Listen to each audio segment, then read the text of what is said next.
Welcome to Mana's Seal YouTube channel. The previous video link is on the description box or on the top right card. Volume 13, The Paladin of the Holy Kingdom.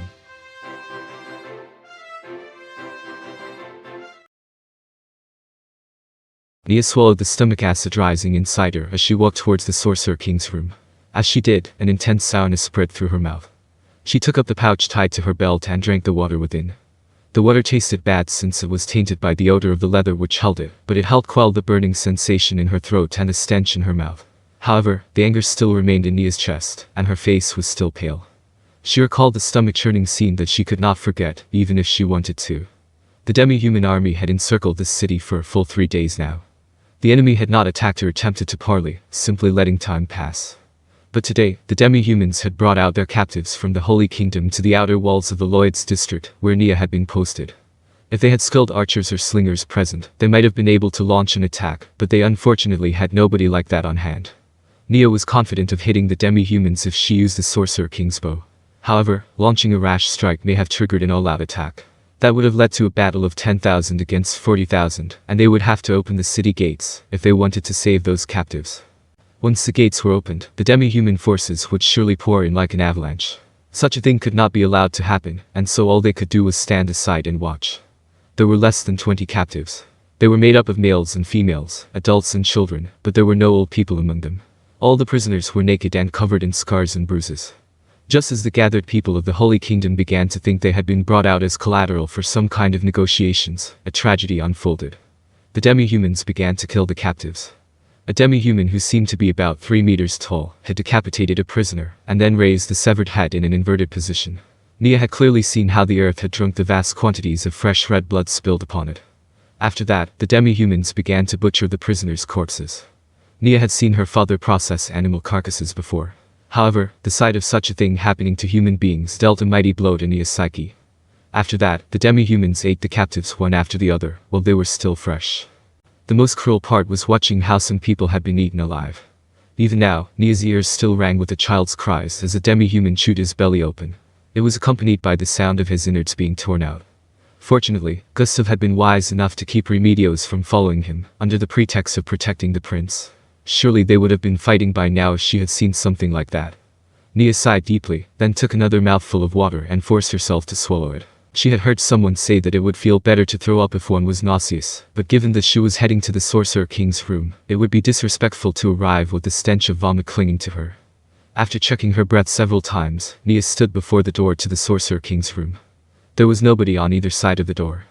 Now that the city had been encircled by the demi-humans, there was nobody to spare on protecting, or rather, keeping an eye on, the Sorcerer King. Neia knocked on the door to indicate her presence to the person within. "Your Majesty, I am Squire Neia Baraja. May I enter?" "Come in." After receiving permission, Neia quietly entered through the room's door. The interior was simply furnished since the demi-humans had wrecked most of it. Even so, it was still more than what anyone else in the city had. The Sorcerer King stood with his back to Neia as he looked outside the window. "It seems quite chaotic outside, given how I've seen so many people running around from up here. We've been encircled for 4 days, but this is the noisiest it's been since the first day. That would mean, are there signs that the enemy is preparing to attack?" The Sorcerer King had shown no intention of participating in this battle, simply staying in his room without incident. He had not even shown up for the strategic meeting when the demi-human army began fanning out around the city. Naturally, the Liberation Army's leadership had not been happy about this, but they found it very hard to ask anything of the Sorcerer King after he had said, "After taking future matters into consideration, don't you think it would be bad if the king of another nation stuck his nose into your business?" Neia had been ordered to attend various meetings in his place. This was the Liberation Army's plan to share what they knew with the Sorcerer King, and Neia approved of it. However, that had led to Neia witnessing the tragedy which had unfolded earlier. No, the demi-humans haven't made any big moves like that.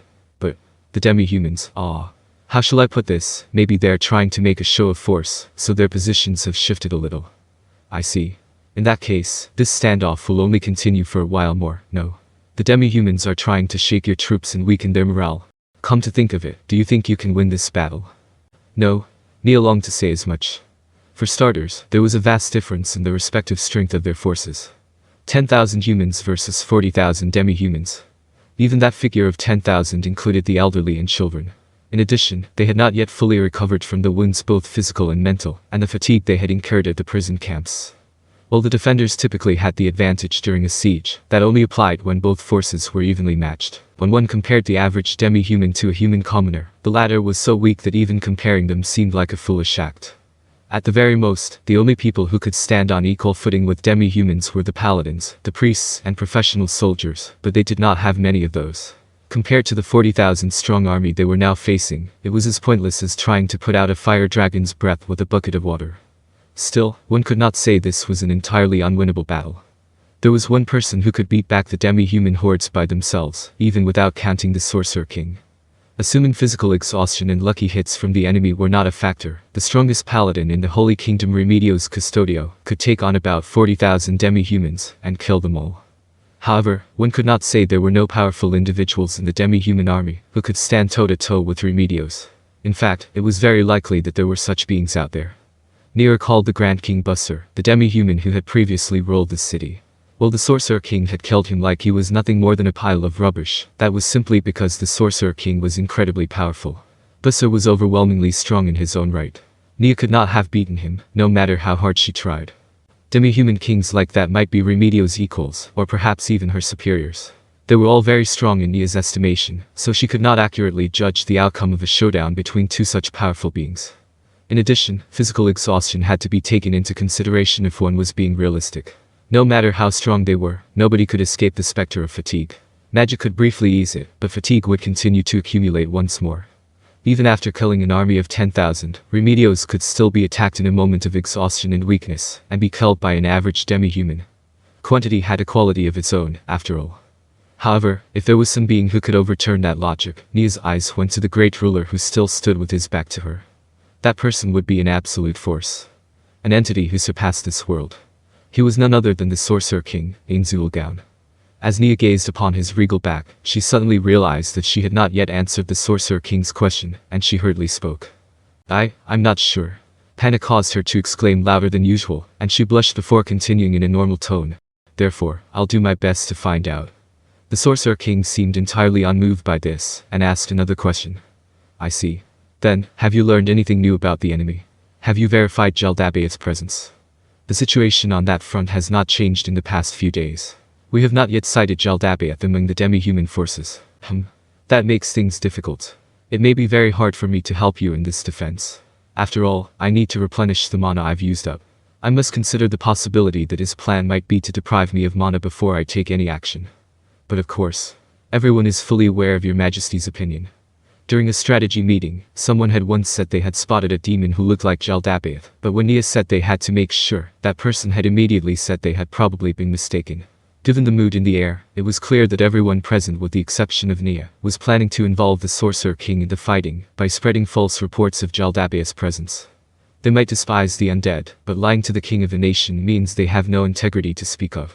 Even when backed into a corner, isn't it proper to display their best side to someone who ought to be respected? In that case, what do you make of the demi-humans' movements?